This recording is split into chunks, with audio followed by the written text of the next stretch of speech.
Hey, what's up, everybody? Coach Tom here. Today we're going to be going over some intermittent fasting. Let me tweak the camera a little bit. All right. So I know things are getting crazy right now. One of the hardest things for people to do is stick to a routine or stick to a schedule. So I'm going to help you build one. Um, Intermittent fasting. Most of you probably heard about it. And most of you probably have an idea in your mind of what it is. And most of you probably only have one version of it in your mind. So the most popular version of intermittent fasting is referred to as time restrictions.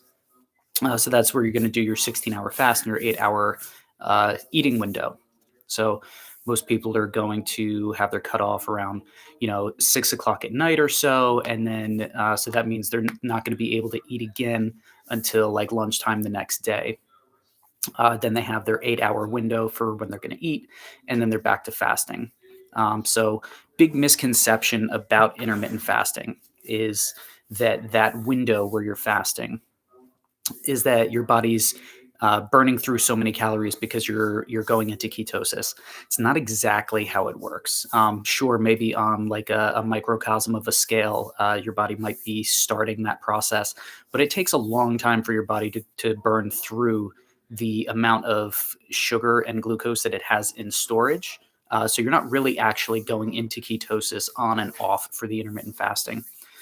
With most of the studies, you'll see the research that's been done.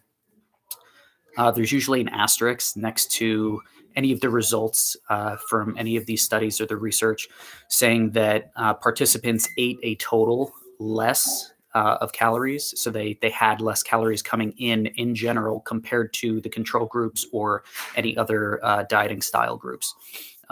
So if you go back to your quantitative nutrition, calories in, calories out, of course you're going to lose weight if you're taking in less calories than other groups of people or the control groups.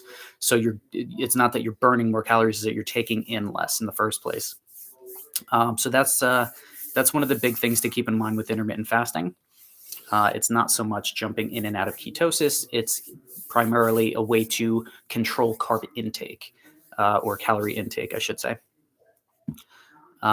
Nothing wrong with that. If that fits into your day, if that fits into your schedule, if that fits into your lifestyle, then sure.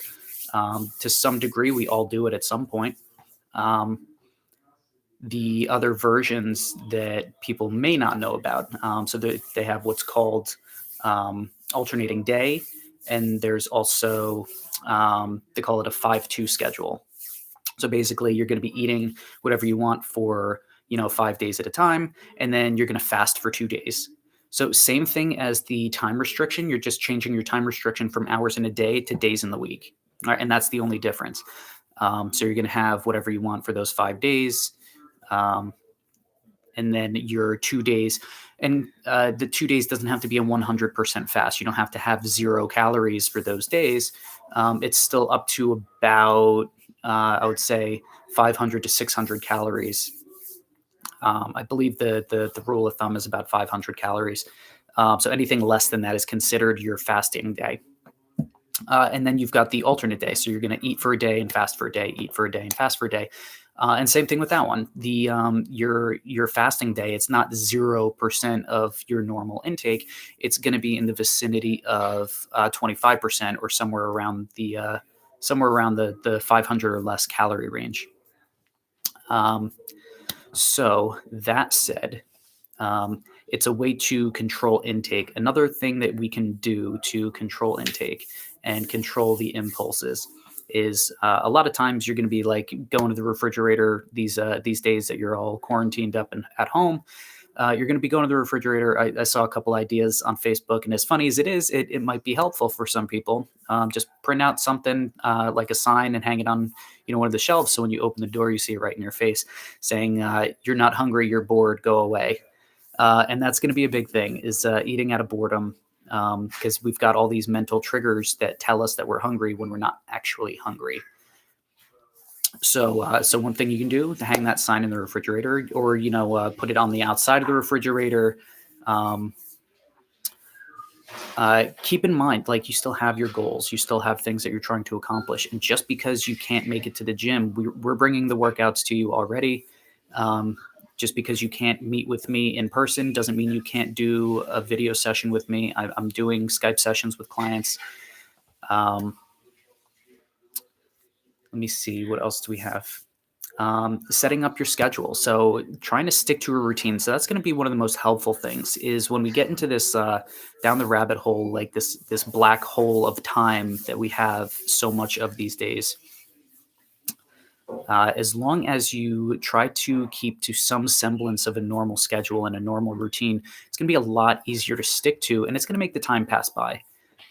So if you know you're going to wake up at 8:30, slam your quick little shake, and then it's my dogs. Um, Slam your shake. Do the 9 a.m. workout with us. Relax for a couple hours. Maybe read a book. Maybe go for a walk. Get your cool down. Get your breakfast. Spend a couple hours. Spend the time on yourself. Professional or personal development. I'm sure there's a project that you'd like to work on, but you're too busy working that you can't work on it. There's no better time than to work on the project of you. There's plenty of things out there. There's plenty of resources you can find online. There's a lot of higher education. Sign up for some classes or something. We all have this time on our hands. There's no reason why you can't better yourself right now. The intermittent fasting. I mean, it's a really quick topic. We went over most of it already. If there's any questions, I'll take questions for it, or you can hit my inbox. Let me see. But plan it out. Get a piece of paper and write down your schedule. Say 8 o'clock I wake up, 8:30 I have my shake, 9 o'clock I do my workout, then I do my shower, I have my breakfast, I'll read a book for a half an hour, I'll do some puzzles. You just map out your day and then stick to it. That's going to be the hardest part, is sticking to it. But that's what we're here for. Shoot us a text, shoot us a message. We'll give you guys help. One of the biggest parts about this is going to be rest, getting to sleep at a normal time, so that you're not literally falling down the rabbit hole, and you're going to be able to keep track of what day it is. So when someone asks you, you can tell them and not have to scramble and try and figure it out. Because once that happens, there's a whole lot of habits that are going to break off of that, and you got to keep that normal cycle for your body. That's going to trigger all the chemicals and hormones, and everything's got to function normally. Just because we're not paying attention to what time it is, we need to know, our body needs to know. Otherwise, things are all going to get all messed up. Another activity that we can work on while we are all quarantined.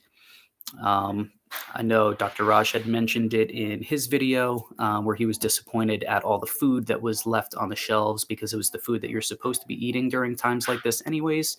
Should be food that you're eating normally. So this shouldn't have too much of an effect, but any of my clients will know one of the first things that they do when they sit down with me is I have them go home and conduct a purge. So you're going to go through everywhere you're keeping food, whether it's the fridge, the freezer, the pantries, the cabinets, anywhere that you stash food. If it's edible, you pick it up. And if the first thought in your head is not, this is healthy for me to eat, it goes in a box. I'm not going to tell people to throw food away right now. Typically I will, but just the circumstances that we're under right now, don't throw food away because we need food. But put that box somewhere where it's going to be difficult to get to. It's going to give you an extra second to think about. So when you reach for that box, and then you reach for an item in that box, and then you grab something in your hand, and then you look at it and you say, you know what? It's not worth it. I can have something healthier. Shopping in bulk is also helpful. But yeah, conduct your purge and then set yourself up for success. So if you're shopping in bulk, as soon as it comes home, divvy everything up into plastic baggies that are proper portion sizes, so that instead of reaching for that bag of chips out of the box, you can go right into the refrigerator and grab that pre-measured out little bag of carrots, and then your little sample sizes of peanut butter or whatever to create that healthy habit and that healthy snack. All right, so if you're still going to be snacking, at least you're reaching for something healthier. All right.